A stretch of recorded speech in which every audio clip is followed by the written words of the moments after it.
بسم الله الرحمن الرحيم إن الحمد لله نحمده ونستعينه ونستغفره ونعوذ بالله من شرور أنفسنا ومن سيئات أعمالنا من يهده الله فلا مضل له ومن يضلله فلا هادي له ونشهد أن لا إله إلا الله وحده لا شريك له ونشهد أن محمدا عبده ورسوله أما بعد السلام عليكم ورحمة الله وبركاته Bismillahirrohmanirrohim. Qimor.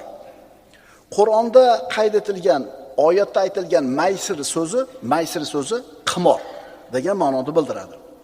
Bu haqida tafsir ahli ittifoq qilgan, sahobalardan ham mana shu narsa naql qilingan. Imom Tabariy, Ibn Kasir rivoyat qilishadi Abdulloh ibn Umardan. Bu sahoba aytadiki, maysir qimordir. Ibn Abbos aytadi, maysir qimordir. Demak, Qur'ondagi oyatda kelgan maysir so'zining ma'nosi qimor bo'ladi. Qimorning haromligiga o'tgan darsda Qur'on oyatlaridan dalillarni keltirdik. Mana endi qimorning haromligiga sunnatdan dalil. Burayd ibn Husayb roziyallohu anhudan bu hadis Imom Muslimning sahihlarida keltiriladi.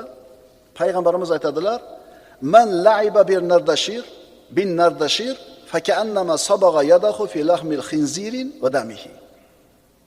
Kim narda o'ynasa, go'yo cho'chqaning go'shti va qoniga qo'lini botirgan kabidir. Narda harom. Puldan o'ynaysizmi, vaqt o'tkazgani o'ynaysizmi, narda harom. Abu Musa Ash'ari roziyallohu anhudan: "Man la'iba bin nardi faqad asalloha va rasulahu." Kim narda o'ynasa, tahqiq Alloh va uning rasuliga osiy bo'pti. Mana shu tuppa-tuzuk namoz o'qiydigan yosh katta odamlarni qarasangiz, namozdan bo'shagan vaqtda chiqib olib, ana shu daraxtda kechgacha narda tashlab o'tiradi. Harom. Masalul ladzi yal'abu bin nardi thumma yaqumu yusalli, masalul ladzi yatawaddau bil qayhi va damil khinziri thumma yaqumu yusalli. Endi o'shanaqalar qanaqa bo'ladi? Narda o'ynaydigan namozxonlar. Rasululloh aytadilar, nardani o'ynab, keyin turib namoz o'qigan kimsaning misoli yiring va to'ng'izni qoni bilan tahorat olib, keyin namoz o'qigan kimsaning misoli kabidir. Imom Ahmaddan bu hadis. Qimor o'ynab turib, keyin namoz o'qigan odamning misoli ham shunaqa bo'ladi.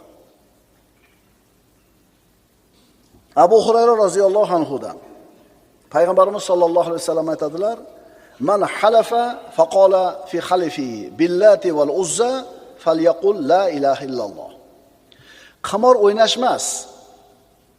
Qimor o'ynashni taklif qilish ham gunoh. Rasululloh aytadilar: "Kim qasam ichsa, qasamida Lot bilan Uzzoga qasam desa, darhol la ilaha illalloh desin." Chunki islomdan avval arablar Lot va Uzzoning nomiga deb qasam ichishar edi. Lot bilan Uzzo o'zlarini sig'inadigan butlari edi. Hadisni davom etamiz. Va man qala li sohibihi ta'ala uqamirk falyatasaddaq. Endi kim o'zini do'stiga ki bir qimor o'ynaymiz deb taklif qilsa, mana shu so'zi uchun sadaqa qilsin. Tavba qilsin va sadaqa qilsin. Qimor o'ynashni taklif qilishlikni o'zi gunoh.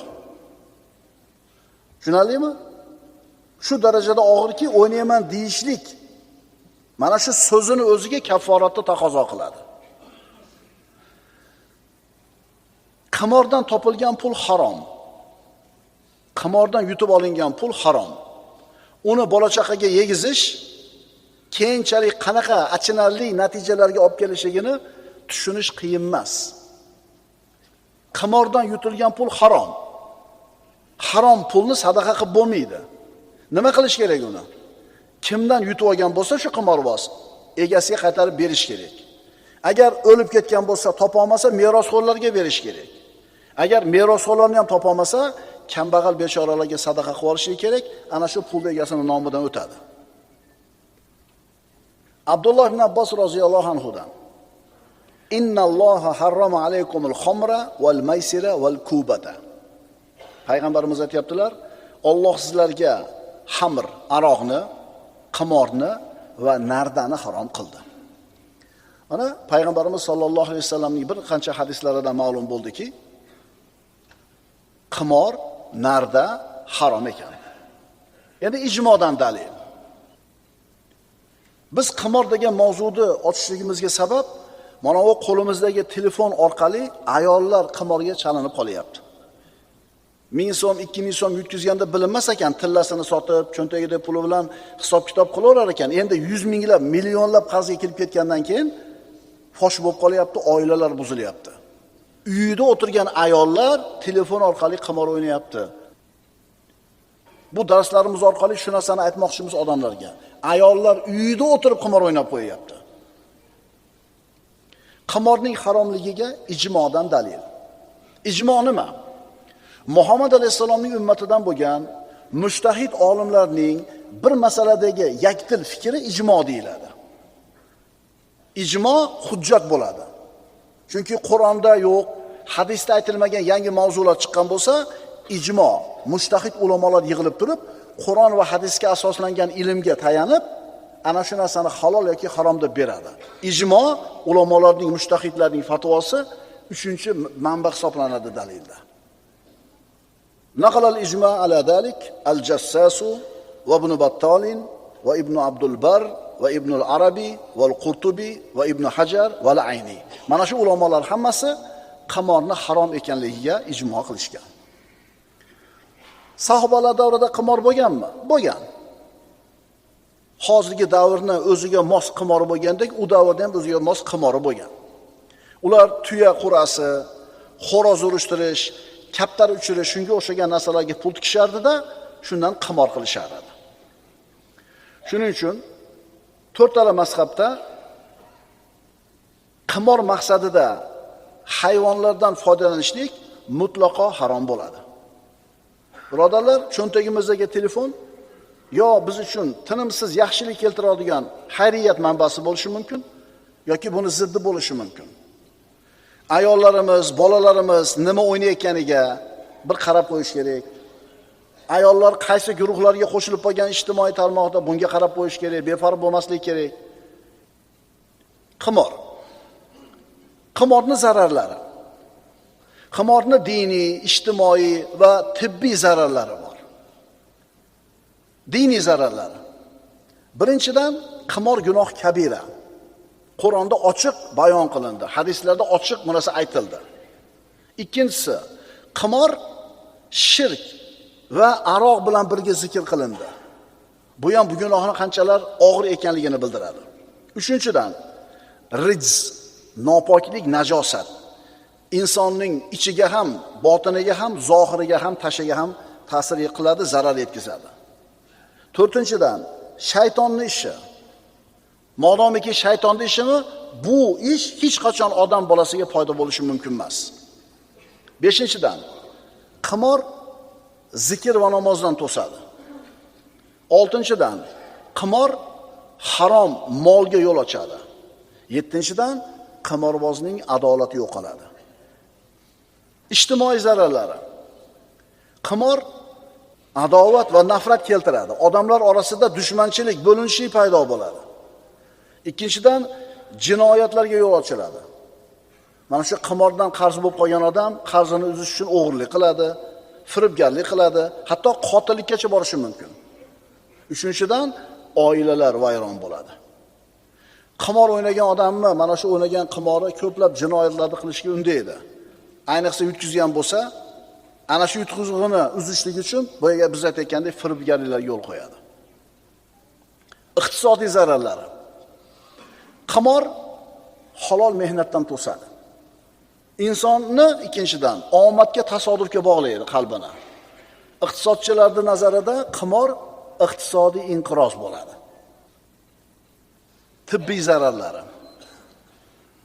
Tabiblarning aytishicha, qimor o'ynaydigan odamda, qimorvoz odamda og'ir turdagi, quyidagi kasalliklar ko'p uchraydi. Doimiy asabiylik, shizofreniya, umidsizlik, vahima, aql ketishi, Psixologik kasallarda bu. Bundan tashqari, ana shu qimor insonni ba'zan o'zini joniga qasd qilishigacha olib boradi. Qimor. Kitobdan, sunnatdan, ijmodan qimorning harom ekanligiga dalillar keltirdik. Endi qimorni mana shu to'rala mazhabdagi hukmi. To'rala mazhabda nima deyilgan? Hanafiy mazhabi. Qimor katta gunoh. Uning egasi fosiq bo'ladi. Fosiqning guvohligi esa qabul qilinmaydi. Badoi Sanoi Raddul Muxtorda. Maliki mazhabi.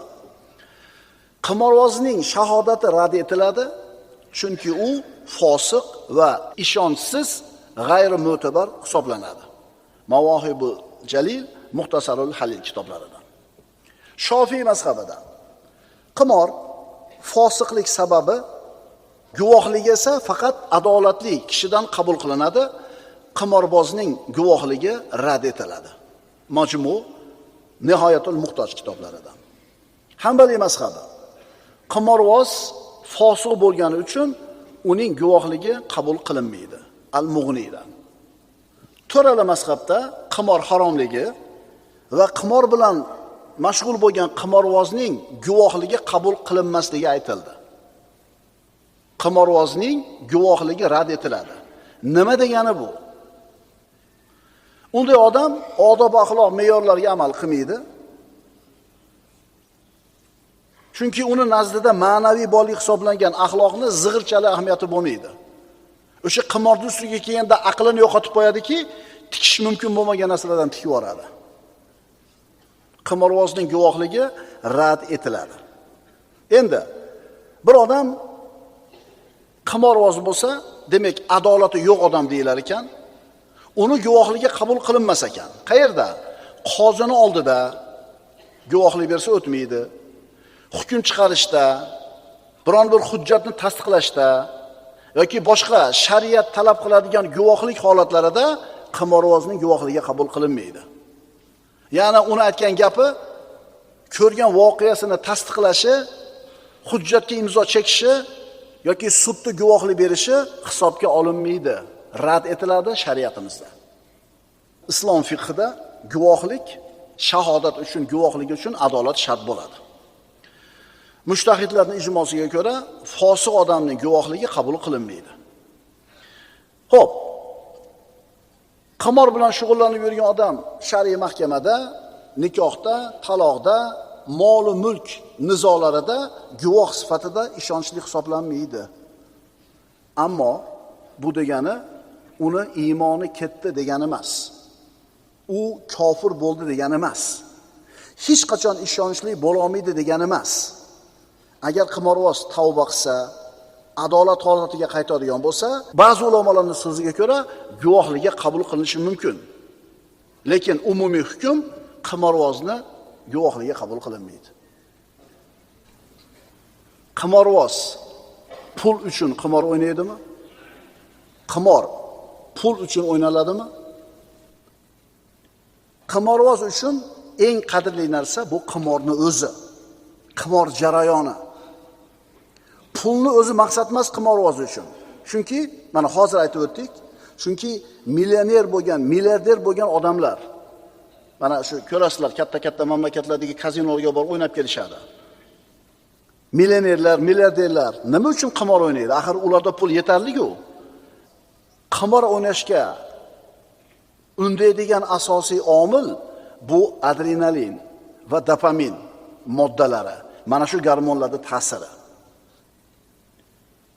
Qimorvozlar pul yutishdan ko'ra o'yin jarayonidagi xavf, hayajon va ana shu yutib olsa g'alabadan keladigan kuchli euforiya hissini qaytadan his qilish uchun boradi.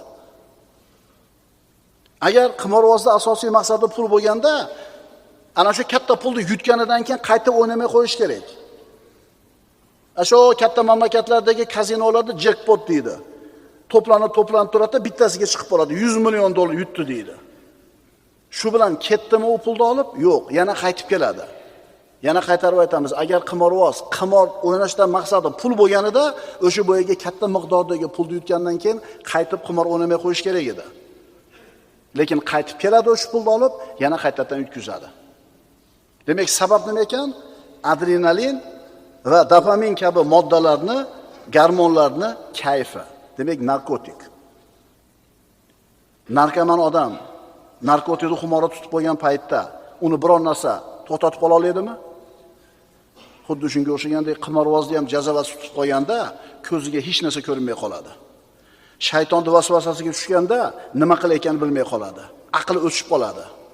Natijada or-nomusdan bir chekkaga suriladi, uy ham ko'rinmaydi, oila ham ko'rinmaydi, farzandlar ham ko'rinmaydi. Natijada hayot zulmatga aylanadi. Obro'sini yo'qotadi, o'zini xor qiladi. Darsimizni Qur'onni ko'chiradigan xattotlardan bittasini so'zi bilan tugatamiz. Qur'oni Karimning tafsirlarining birida mana shunday holat haqida so'z ketadi. Xattotlardan biri aytadi: "Men Qur'oni Karimdan 60 marta nusxa ko'chirdim. 60 marta nusxa ko'chirdim. Mushafni ko'chirar ekanman, bir ajib holatga guvoh bo'ldim. Yozayotgan oyatlarimga pashalar qo'nib, uning siyohidan ichishar edi. Bu deyarli mushafning butun sahifalarida kuzatilgan. Lekin Qur'ondagi bitta oyatga hatto pashalar ham yaqinlashmas edi." Tafsir yozyapti. Oyatlar yozib bo'lsa, pashalar qo'nib siyosidan ishyapti. Lekin bitta oyatni yozayotganimda, ana shu oyatni siyohiga pashalar ham yaqin kelmas edi. U ushbu oyat edi. Astagfirullah. Ya ayyuhallazina amanu la ta'kulu amwalakum baynakum bil batil. Ey mu'minlar, mollaringizni o'zaro o'rtalaringizda nohaq yo'l bilan yemanglar. Qimor odamlarning mollarini nohaq yo'l bilan yeyishlik deyiladi. Shuning uchun harom u. Qarang, mana shu ibratli voqeani eshitgandan keyin mana shu nopok yo'l bilan pul topayotganlar, qimordan pul topayotganlar o'ylanishligi kerak. Aqulu qawli hada va astaghfirulloha li va lakum. Innalloha va malaikatahu yusalluna alan nabiy. Ya ayyuhallazina amanu sallu alayhi va sallimu taslima. Vassalamu alaykum va rahmatullohi ta'ala va barakatuh.